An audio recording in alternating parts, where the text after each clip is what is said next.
Hello, everyone. Thank you very much for joining us today. As many of you know, media and entertainment industry is always dynamic, and it was not a peaceful and calm time when people don't need to care about how to strive, how to make revenue. However, with all these changes within the recent years, the rise of fast AI, the great economy and shift for decentralized production. Well, sometimes we want to figure out where are the new opportunities, not how to survive just, but how to strive and gain new opportunities. So that's what about is our panel today. And let's jump in it. I have a group of really amazing experts with me today, and I would love to have them introduce themselves in the beginning first. So, hello, good afternoon, everybody, and thank you for making us your afternoon break. I promise we will be as entertaining as we can be with a topic as dry as money. My name is Soumya. I have spent most of my career in media, but I've had the good fortune of going from media and big companies at Universal Studios and BBC to big tech at Amazon and most recently retail at QVC. I say this to say that this is a space I'm very passionate about, and I find myself today consulting at the intersection of content, technology, and commerce, because I think this is where the new future is going to be made. So. Thank you. So hi, everybody. I'm Andrea Downing. I'm the president of PBS Distribution. Being PBS, it may seem at odds that I'm on a Where's the Money panel. But I run the commercial for-profit division for PBS around our video distribution globally, which is honestly the best job in the world because I get to help raise money and put more money back in for more programs and services for and further our mission. So it's an absolutely amazing time to be in this business. Like Soumya, I'm incredibly passionate about being in the media business. And I have been with PBS for over 20 years. And honestly, I think you can say that it's never, ever a dull moment between media and public media. So that's me. Over to you. Great. Hi, everyone. I'm Shuchi Mathur, co-founder and CEO of GamePie.ai. And it's such a pleasure to be on this all-women panel and look at all of you guys. Yes, we're going to talk about money. I've been a part of the media and entertainment industry for close to 2 decades and have seen it from the cable satellite days to now where we're all streaming content on our mobile devices and so many other handheld devices. And as part of the next evolution with AI coming in and creator economy becoming what it is, I'm so excited to be a part of this journey and building a product that is not just forward-looking. It's going to be something that's going to help the next generation of Gen Alpha and Gen Z to really understand how to consume content in a more effective way. So that's a little bit about me, and I'm so excited to be here and speak to all of you. Thank you. Hi, everyone. I'm Eden Reeser. I run Zilla Media, and we create technology for media localization and accessibility.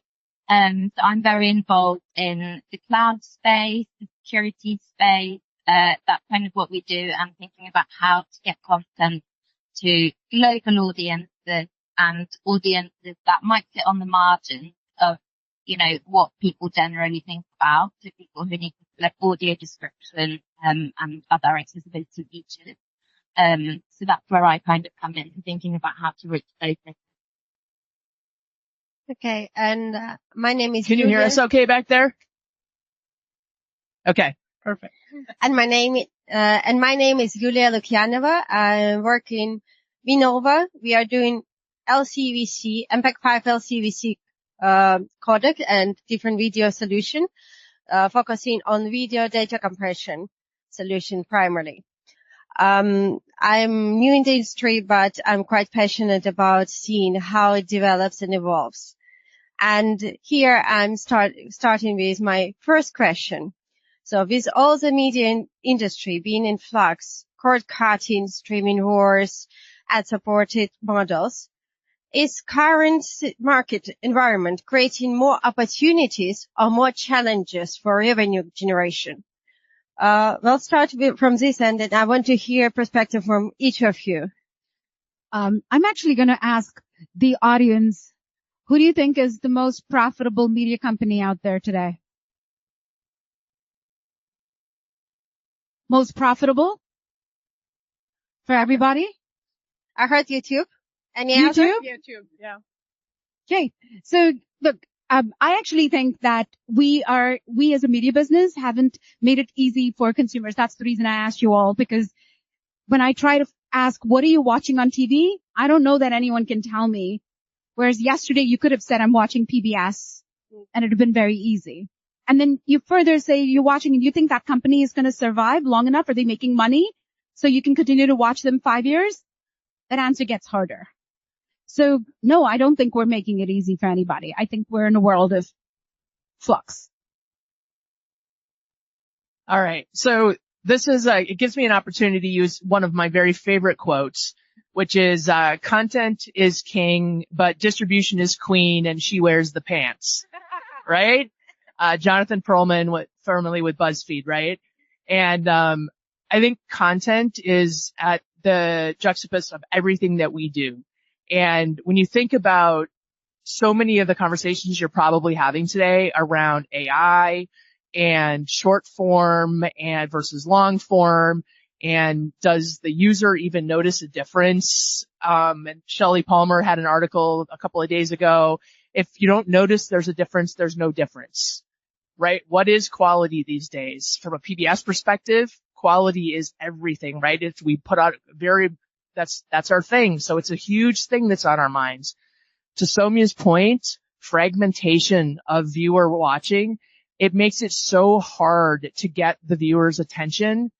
And then once you have it, how do you keep it?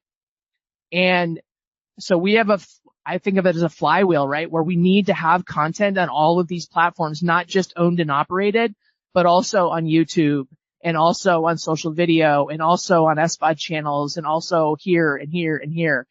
And, but that's super hard, right? And I think about all of the businesses that we're in and all of the places that we have to be, and it makes it very challenging to be in all of those places. We are still in the DVD business, right? And now we're launching, fast channels, and we're in the AVOD business, and we're still, it's an and and an and and an and. And, so it's super fun, super challenging, and I think even more challenging for the consumer. Yeah. I agree with what both of you ladies said, but, to answer your question, I see more opportunities than challenges. Yes, there are challenges, but with AI becoming our best friend these days, and, clearly if you haven't adopted it, I would highly recommend it. Creator economy is going to be booming like anything, and it's already sort of on the curve. I think there are lots of opportunities for media companies to really tap into the technology and build something that is going to serve the next generation. Content consumption habits have changed. People don't watch content like they used to watch 5-10 years back. And if you think about the next generation, Gen Z and Gen Alpha, the way they consume content is very different from the way I consume content. I'm an older millennial, right? So there's so many opportunities in the way you can sort of build products that, one, use AI, help the creator economy, and really build content that can help the ecosystem sort of revolutionize itself. So I think we are at the turn point where a lot is changing.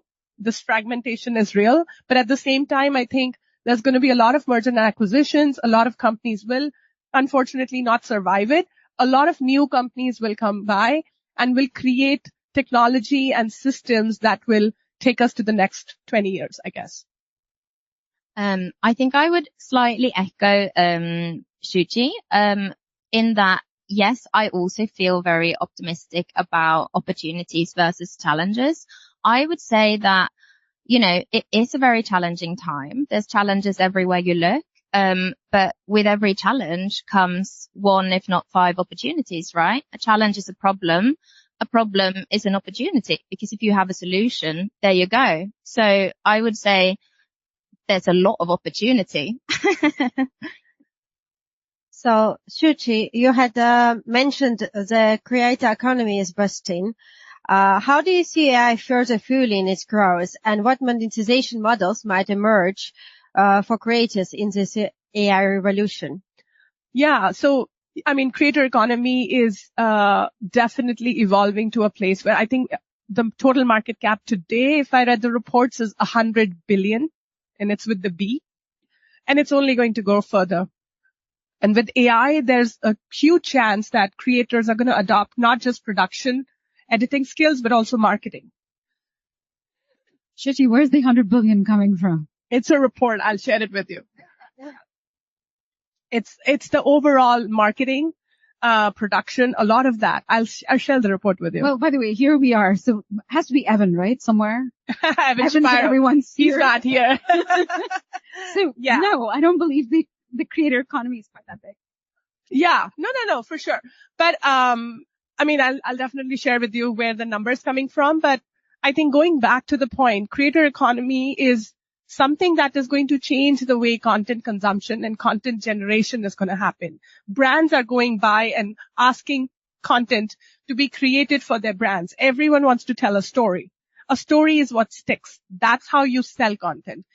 Gone are the days where you're just creating blatant advertisement for your content, for your product. That's going to change. That's what I strongly feel. And we also had mentioned previously the growth of FAST. And when does FAST make sense in terms of active users and content base? Andrea, do you have anything about this? Sure. I think that FAST and AVOD is part of a comprehensive distribution strategy. So if you take a look at what most people are doing today, they're windowing their content across platforms, and FAST today is largely a catalog strategy. So they're putting their, broadcast first, they're putting it into their SVOD channels first, and they're putting their catalog content into their FAST channels. And I think that also, in a lot of ways, may prove to be a great front porch to help push people into some of those other places like their SVOD and push them to subscribe and become, paying members in some of their other services. So I think FAST is getting an incredible amount of attention, and it is growing faster than SVOD right now, especially in the US. The international market's a different story, which we can talk about. But that said, it is still a very, very small component of the overall revenues in the media landscape today in the US. Thank you very much. That's very insightful. Soumya, do you have anything to add? No, I was just going to add some numbers to it, right? Like nothing you don't know, but Andrea was spot on when she said, when you think about there is, I think 1,600 FAST channels, right? And the revenue they generated was not quite in the $2 billion last year in advertising revenue. And the reason this is important is if you think about the fraction of people that are consuming television today, I think last year television advertising in the US was just under $60 billion. So it's tough to break what is. And I think that's where you also start to see the converging models, right? So as the SVOD players and Netflix and the Disney Plus, they start to really get saturation and maturation in the US, there's not a lot of places for them to grow. The business models are converging, right? Prime Video, they're adding those advertising tiers into those models as a revenue growth driver. So, and optionality and HD models and those kinds of things, right? Speaking about business models, and I didn't expand into markets, are emerging markets still worth the investment for media companies, or is the industry shifting focus somewhere else now? Eden, you were silent for a while. I addressed this question to you. Yeah. So I would say when it comes to whether or not it's worth going into emerging markets, I think you just have to look at the cost versus, what you can gain out of it to come back. And I think it's becoming cheaper and cheaper and cheaper, especially with the help of AI and cloud workflows and things like that. And so when you think you've got this entire back catalogue of content, and you've got all these territories around the world. Why wouldn't you? I mean, it's a fairly cheap process to make them available in places and to do kind of, you could, I mean, also kind of going with, take some risks within an established framework, and see what works where. It's not a huge investment, but you can get a lot back for it with going into new markets. So it's kind of like, if you're saying, is it worth it? It's like, well, why wouldn't you? Just to add to that, I would say that, if you look at some of the, Western European art markets, there's a lot of free TV. And so it's really not declining at the same pace that it is here in North America. And there's also BVOD, or broadcast video on demand, which is doing very well there. So it's just a very different pace of change, I would say. So, just being thoughtful. I do think that the AI, localization is going to make it easier and cheaper to enter some of the non-English language territories.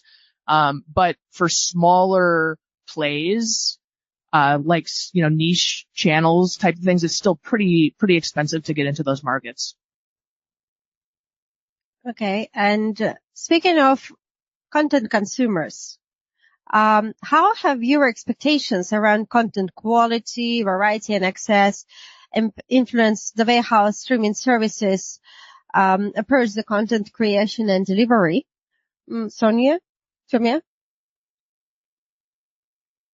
Actually, again, I just want to engage the audience if I can. 1923, anyone? Right? I bring this up to say 1923, adolescence, White Lotus. I'm going to name a few shows, and then I'm also going to talk about live sports. We're talking about what does content have to do with platforms and distribution. And I think that Andrew alluded to it earlier, where it's becoming incredibly hard to find the content that you want to watch. I don't know that in any given day I can tell you that I'm watching White Lotus on HBO, or where did I tune into this and where did I leave off? Yeah, I mean, there's enough problems with the way we are dealing with content today, but I think that it's also wonderful that we have all of the plethora of options at our hand. I also appreciate very much that sports is also now getting democratized in a way that it wasn't not so long ago. Last year in this conference, I think I said to somebody, "Oh, you're still with DirecTV? Has to be sports, right?" And today they're all watching it on YouTube or Tubi. Yeah. Could I just add about where you're finding your content? Is anyone else feeling like they're really kind of siloed in their suggestions? You go on to find something and you're browsing and you're just looking at all these options, which are like, yeah, you've shown me this before. It's the same thing again and again. And it's like you're in a little echo chamber with only yourself and an algorithm. Yeah. And what I'm just craving is to be able to have a few, like, I don't know, movie critics, something like that I can follow. When you go to bookshops and they've got the little notes that saying, we love this book because this and this. If you've got someone you trust and they're saying, hey, this might not be your cup of tea from like the first impression, but actually it's amazing. I found this. I loved it. I would love something like that. I'm laughing at Dan because I'm going, she's asking for Dan's shelf at Blockbuster. Yeah, I think discovery is broken. You hit it on the spot. Discovery is broken and all of the media companies are just trying to create content within their silos and marketing it to just the set of people. They're not personalizing it, and personalization is the name of the game. And it's not personalization just by doing genres and subgenres. I mean, that's the 80s and 90s and 2000s. We're in this day and age where you need to go a tad level above and really understand the nuances of each person's preferences, right? And there's so many different layers to it. And with the help of AI, I think there's ways that you can do personalization that haven't been explored yet. Right? Definitely. You can't, like, there's a lot of recycling of content that can happen too, right? You can sort of take Home Alone. Let's take Home Alone as an example. It's a classic. Most people love it. But if you tell a 12-year-old today, let's watch Home Alone. Chances are they've not seen it and they're like, it's boring. It's not fast enough for me. Because kids nowadays watch content at 2x the speed. Their attention span is even crazier than ours. I thought mine was too less. But kids watch content at double the speed. So you have to create new content that can cater to their choices. You also have to create content that goes by their format. Most of them are watching it on an iPad or a mobile device. They're not watching it on a 4K TV. So I think there's a lot of personalization that can be done, but I spoke out of my turn, but I just had to. Yet what kids are watching or Friends' number one audience today is which gen now? No, it's younger than that. So I'm just saying that content always finds a way. Yeah, please. Well, I was just going to make up a new question. My God, No, I lost a job. I was just going to cue Soumya to talk a little bit about social video because we're talking about kids, young. This is where they're watching their video, right? It's short form. It's 3 minutes, watching it fast, Yeah. right? Yeah. This is a huge new opportunity for monetization. This is why TikTok just got another 75-day extension, right? Exactly. It's not going anywhere, by the way. It's here to stay. Okay. So nothing that you all don't know. I always feel like we're going to do this. Whether we're doing Insta or whether we're doing TikTok. But I don't know if you all know this, but the average person watches for 6 seconds on any one of those videos. 6 seconds. How does someone get anyone's attention in 6 seconds? So this was the bane of my existence for a little while. in saying, do you get a call to action? Are you supposed to tell a story? Are you supposed to introduce yourself, the product? And it's really frustrating because people follow personalities, and I used to think people seek solutions. And I think that's the creator economy that Shruti is talking about. It's a scary world. Yeah, I completely agree with you. And sorry, excuse my voice. But I think part of the problem is also, attention spans are definitely shrinking. And to your point, people follow people. They don't care about what your agenda is, what your product is, what your story is. If you're interesting enough that they would like to spend their precious 7 seconds, they're going to spend that time, which is why brand building is so important in today's day and age. Any company, any person, anybody out there that wants to create something, whether it's a product, a company, a brand, is what is going to help them sell whatever they want to sell. Because the most precious commodity in today's day and age is time, as she said. It was previously mentioned the importance of personalization and how important are personalized content recommendations and what role does it play in the monetization? Anyone wants to share some thoughts on this topic? I'm going to start this because I think the reason Fast is not making money is when you have 1,600 channels and you have 12 million people watching, 30 million people tuning in on every month, right? Uniques. 30 million people. The reason you can't make any money with it is it's because of personalization. Because you think you're serving every individual person. How can you make money on that? You can make money when you have 5 million people tuning in to what's the Friends Thursday night, whatever it is. And you know those people eyeballs are watching, an advertiser can charge money, the content can make money. And I think curation is a better answer. Idan was going, and I think that personalization has its place, but it has its place in a different world. You need scale before you can do personalization. And I think the scale will come, but I think in Fast, the monetization, with ads has a long ways to come yet. And I think the metrics aren't there for the license to the content people. They're on the platforms. The advertising, is not yet there yet. The fill rates, the backfill. Greystoke just announced contextualized metadata, right? That's going to try to help sell against moods better. I think there's a long ways to go and a lot of improvements, and AI is going to help with that personalization. That EPG that you see within the fast channels is traditionally just like your television set of the old days, right? So I think there's a lot of enhancements and improvements that are going to continue to make that better.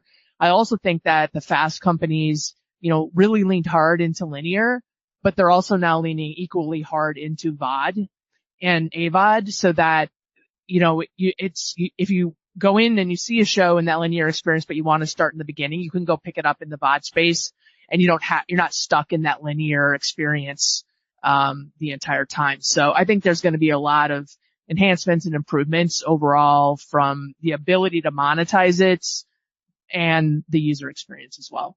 And if I may just add my 2 cents on the topic to what you said. I mean, I've spent close to a decade at Gracenote, so this hits pretty close to heart. But going back to personalization, I also think there's a huge opportunity to really understand the viewer behavior at a more nuanced level. And I don't think any company has done that yet. Or if they have, then they haven't announced it yet. Because what's happening is the same user, let's take Shuchi, for example. I may not be in the same mood 24/7. What I'm in the mood for in the morning at 9 a.m. on a Friday is different from what I'm going to be 5 p.m. Friday or Saturday morning, right? So what personalization does, it just makes you into a bracket of who you are as a person. You typically like these genres. Yes, but I am a different person at different times in the day.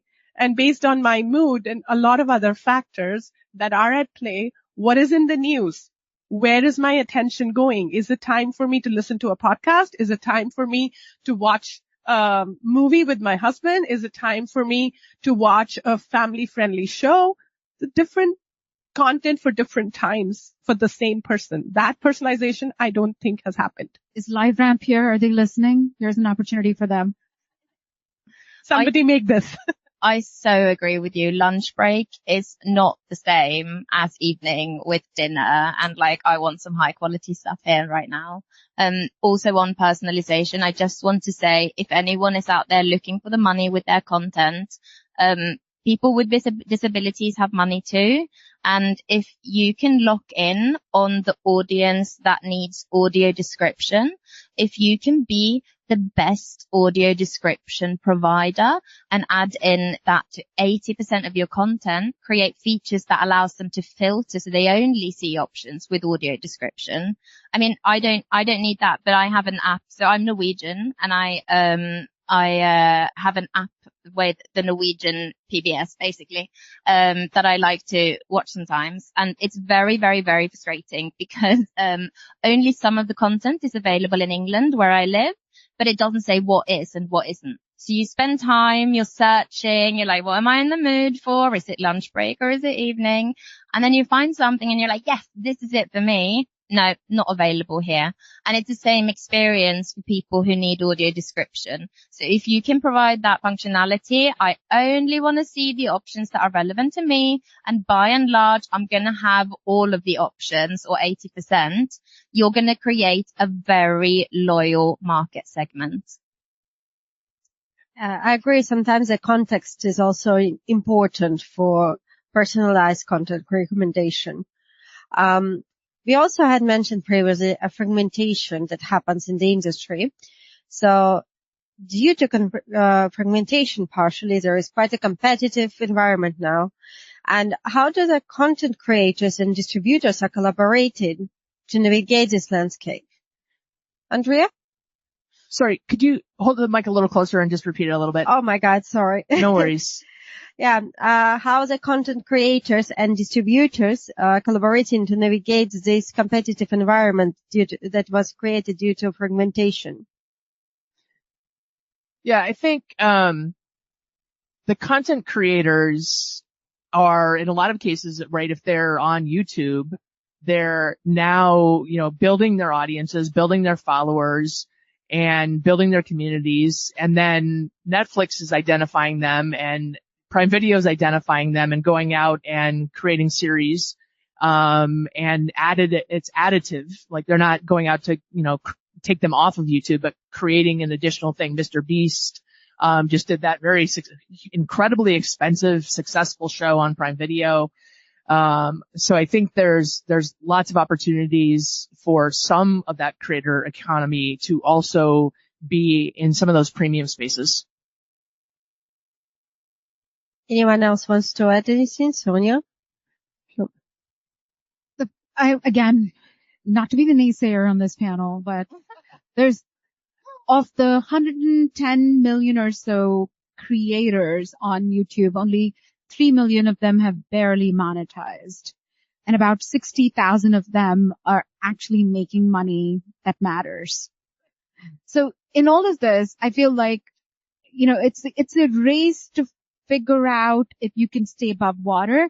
But I think we all have an obligation as consumers, as platform providers, to figure out if we can't create a better world for content. I feel like I crave for the days when I could just turn on my TV or cable and watch my 10 channels and I'm perfectly happy. Yeah. And by the way, I did not believe that even 5 years ago. 5 years ago, I was like, this is the new world. But now I don't know who we're making happy. Such a naysayer. Dang. Can't change her mind on this panel. I love optionality. And I do love to scroll my social media at night Guilty. Or when I have a quick little break between meetings sometimes. But I also really love my PBS. I love my ongoing series dramas. I clearly don't have time to watch everything that I want to watch because there is so much content out there. I think, we've seen a lot of the studios and the big distributed content, they've pulled back on their content spend, in the last couple of years as they've focused more on profitability and not just on subscriber growth. That's been super challenging for the content, economy as a whole, not just the creator economy, but the producer economy, the UK production economy, the financial models. It's been, it's like putting a puzzle together. A lot of content is getting greenlit these days, but a lot of it isn't getting the production funding that it needs and it's sitting on the shelf. It's super challenging. Costs are going up and people are spending less. So, I think when you're looking at some of these SVOD models, you need your A titles, your big tent poles to pull people in. But then you just need a lot of content that's good enough so that there's always something there for them to watch when they're there. So that they're going to stay and they're not going to cancel and they're going to be there long enough to wait for that next big tentpole. So it's so different than just running, a primetime schedule where if there was only 10 channels, your preferred model. And, it was cheaper though because you didn't have to have as much content as you have to have now. And now you're competing with so many different sources where they could go any minute and never come back. Could I just jump in? Yes, please. So, I've been thinking about this a lot. So, how you release series all in one for streaming and it's great. You're like, oh, I love it. I'm gonna have it all. That's fantastic. But then you finish the season, you move on. You go, okay, cancel that. Wonderful. And if we're thinking about back in the day, every Thursday or I don't know, whatever it was, if you're thinking, well, I don't want to cancel it because in 2 days there's a new episode. And also suddenly you're gaining back that shared experience where you're going, did you see the latest episode? What did you think? So exciting. What about that cliffhanger? You can't just press next, can you? You could kind of create a bit of more loyalty in that sense as well by both going back to that weekly release. I will disagree. Netflix still releases this week by week on some of the series. And sometimes this gives so much frustration when you spend your hours watching the season and then we just continue it. Yeah. I loved it. What do you mean by this? But you're coming back because you love right. it. Yeah, that's but right. they just continue it. But I'd like to weigh in on this as well. And I think both parties are right because it's individual user expectation for the content, right? I mean, Soumya does not want more content. She's inundated with enough content, which is not my problem. I wish it was. But, yeah, a lot of times we have time to consume different kinds of content. Sometimes it's content that's inspiring. Sometimes it's entertaining. Sometimes it's educating. Sometimes it's sheer, oh, there's something moving on the screen. I'm thinking about something else, but yeah, I need something playing in the background, right? So there's different kinds of content as well. And companies need to cater to all of those, all kinds of people. So they've started, I don't know if you follow Antenna. It's a research company, and they track SVOD premium and specialty, and our services, fall into the specialty category. But they've been tracking, a new category called resubscribers. And resubscribers are people that cancel, and then about 6 months later, they come back. Right. And so I think consumers are much more savvy. They now know how to cancel. They don't forget about their subscriptions like they used to, and just, but they move on. They watch their series. Then they go and watch Apple TV for the next 6 months, everything they missed. And then they go back to whatever when the next White Lotus season is coming, they'll go and resubscribe to Max. So they're getting a lot savvier. And so that's why I think the content strategies, the release strategies, everything that you do is so much more important as you think about, once you have, let's say 1 million, 3 million, or, 100 million subscribers, it's just as important to keep those subscribers as it is to grow those subscribers. Retaining the subscribers, right? So important. So, I'm sorry, we are running short on time. Can I, before we run out of time, I just feel like there's one thing we haven't talked about that I just want to drop and go. Content is king. Absolutely. That will always be true. But also what I'm hearing is that the new battleground is really going to be on smart TVs and the technology. And just want to mention that, where's the money? If you cannot get your app onto the smart TV and people find that smart TV really convenient, then you can have really great content that people will miss. So, as I mentioned previously, we are short on time, and I want to return back to the main question of this panel, asking each of you to share your thoughts in a couple of sentences, no more. Where is the money? I'll make it even better. I'll just make it 3 words. It's at the intersection of streaming, i.e. subscription revenues, advertising revenues, and commerce, i.e. retail revenue.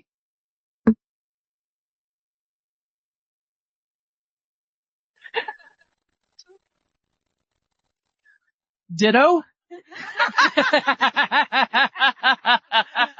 All right. I'm going to use the words they skipped. I think one thing we haven't touched upon, which is a huge potential for growth, is the intersection of gaming and entertainment. Because kids and adults as well, some of them right here, spend a lot of time in gaming. And there's a huge opportunity. I think Netflix is starting to do that. But more companies should start to understand the intersection of gaming and entertainment, because a lot of time and a lot of eyeballs are spent in gaming. And how can you gamify your content? Or how can you contentify, if that's a word, your games? Second screen phenomena is a thing. I'm going to just use a couple more words. But second screen is when you're watching a piece of content on a smart TV, but you're also on your phone doing something else other than email and Slack. I'm guilty of that, right? So you need to understand how to tap into the second screen phenomena. A lot of people are watching content and they might as well do a trivia of the movie they just watched or they're just watching.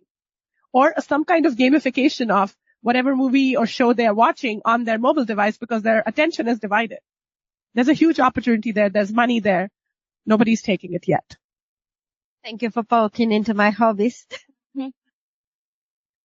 So if we take high quality content as a matter of fact, content is king, then people access their content via technology. The user experience really matters. We don't yet know what the next revolution is going to be. From the consumer point of view, there hasn't been one since streaming, not on the same scale. If you're wanting to know where the money lies in the future, I would say invest in young talent, nurture them, allow them to take risks and explore, and see where that takes you. Last one on that. So thank you so much for this insightful discussion and discussion. And I really appreciate disagreements and in a bit of spice into this. Now we are getting to our Q&A section. If anyone has questions, please. Is there anyone who will be helping with mics? Hello. I like how y'all said invest in the young creators. I myself am a creator. And I was wondering, what do you think traditional media, TV, sports is doing to compete with now the algorithm of creators, of TikTok creators? Because I know they're really, really taking over the marketplace right now. So I'm just curious, are they inventing new strategies, new plans to do that? Not that I have seen yet, which is why creator economy is becoming so much more relevant, because people are able to resonate with creators more. They see themselves in those creators, right? They find them authentic. And I wish they do more, but there should be shows about creators, about people that are humble beginnings, that have started doing something as a creator side hustle and made it big, right? There could be movies, there could be TV shows about this. I wish that happened.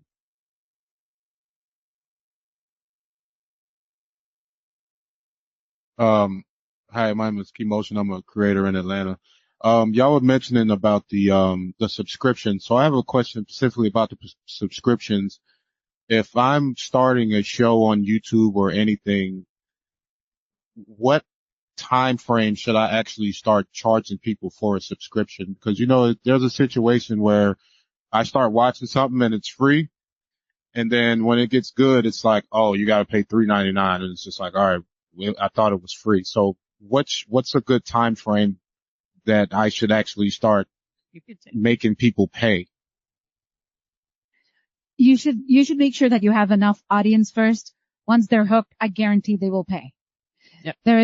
I can tell you that a freemium model is actually a really good idea. A metered model is a really good idea. In subscription, there are multiple models and you can use every one of those, right? So you can use, I think a metered model is a really good idea to say everyone has access to X number of hours before which you pay.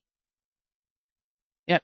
And I think you have to, before you can even turn on ads on YouTube, I think you have to build up a certain number of followers, right? So start building your following base.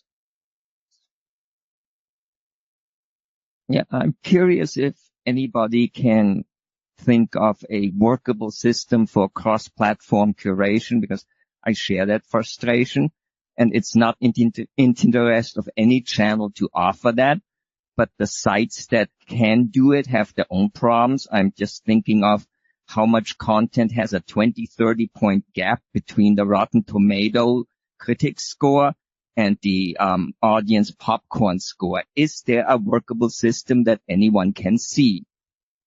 So I will share, and I think Andrea probably has something, but I wanted to quickly share. When I was at Amazon, they were doing that with Fire TV, right? And I appreciated the idea, but even there were business forces at play that didn't make it what it should have been, which is for the customer. It made it for the business.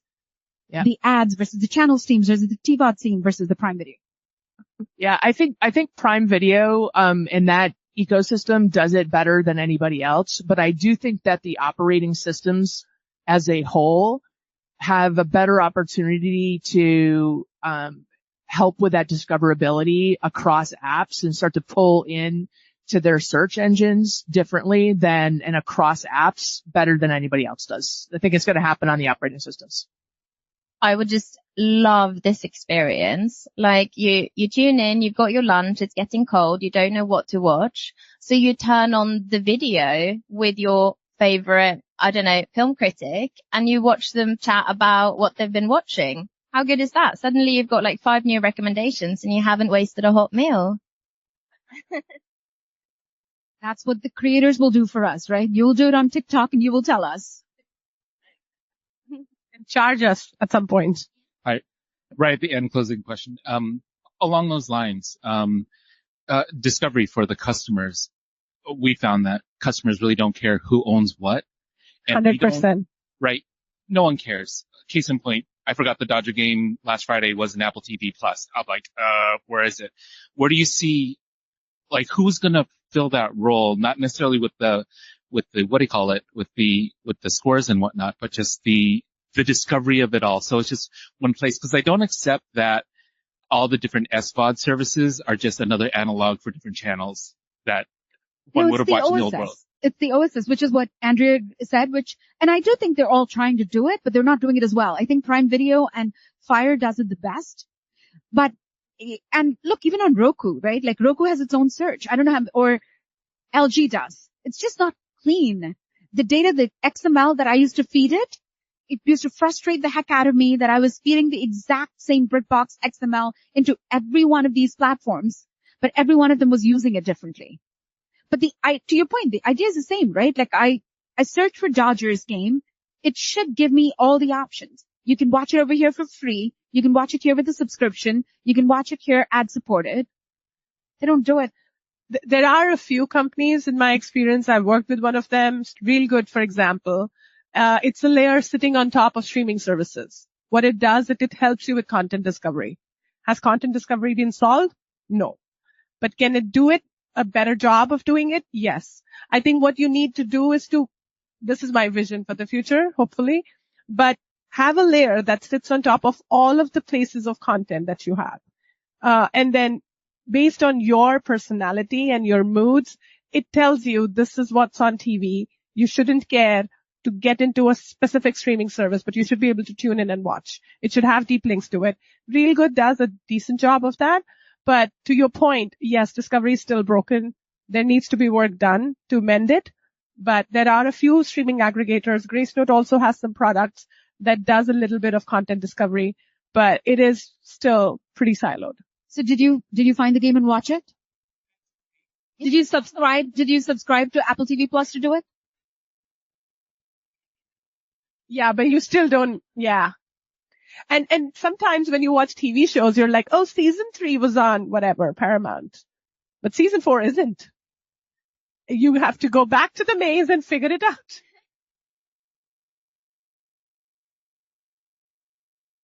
Yeah. Correct. Yeah, it's their distribution rights and the way their contracts work, which makes the user mad. I'm with you on that. If there's any innovators in the audience, I'd like to say, here's a challenge and an opportunity. We've dropped a few product ideas here, by the way. I think if somebody's listening, there's a lot of nuggets here.